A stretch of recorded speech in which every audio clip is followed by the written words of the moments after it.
What if the person you're taught to ignore turns out to be the center of your life? Stay with this story till the very end, because one sentence from a child will change everything. And if stories like this touch your heart, don't forget to like the video and subscribe to Awakened Wisdom, because these stories remind us who we really are. The rich man's car slowed for only a moment at the traffic light, the kind of pause he hated because it forced him to see things he spent his entire life avoiding. And there she was again on the corner, wrapped in a torn gray shawl, hair tangled with dust, holding a cardboard sign with shaky letters asking for help. Her eyes lowered not in shame, but in exhaustion, the kind that seeps into the bones.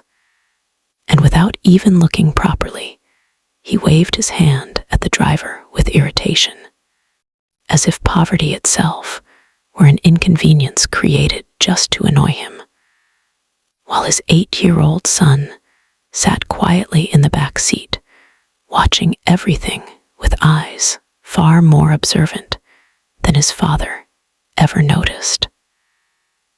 The man had built his empire from nothing, or at least that's the story he told at conferences and interviews.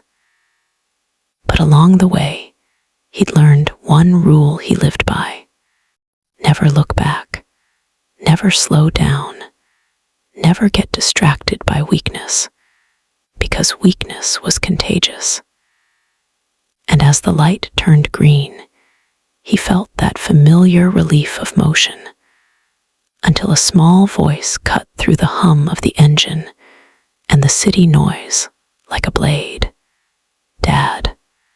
"Stop," the man laughed lightly, assuming his son wanted a toy or was bored. But the boy's voice trembled this time, urgent. "Dad, please stop."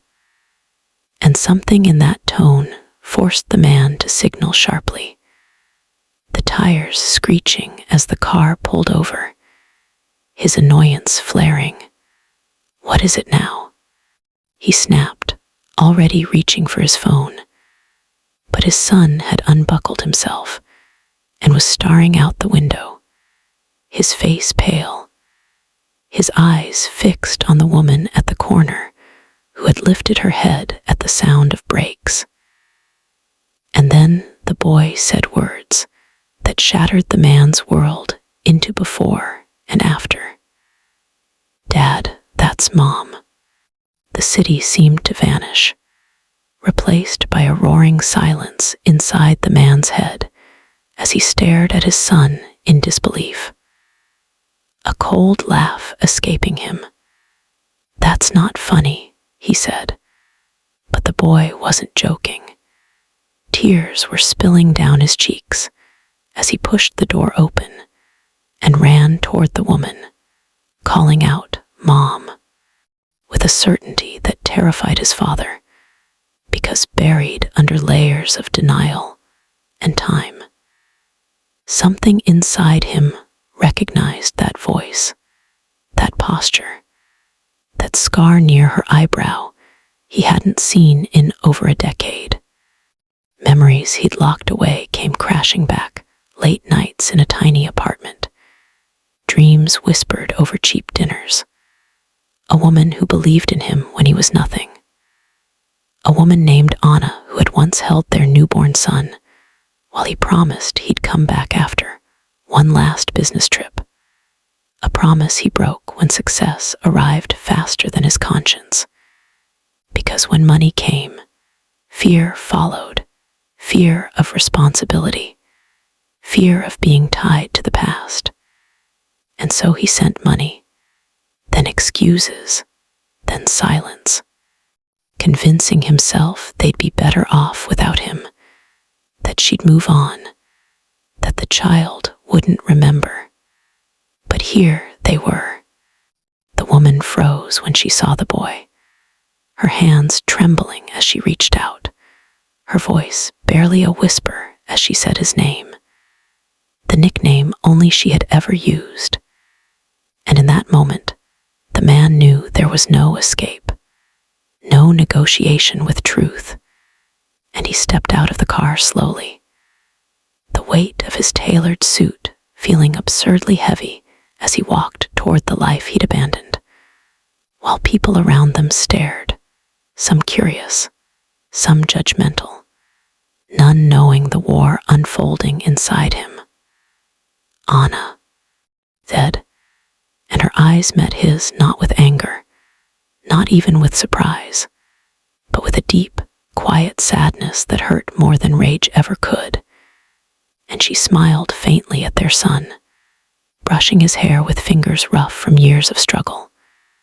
And that single gesture broke him, because he saw everything he had missed: first steps, first words, scraped knees, school mornings, moments no amount of money could buy back.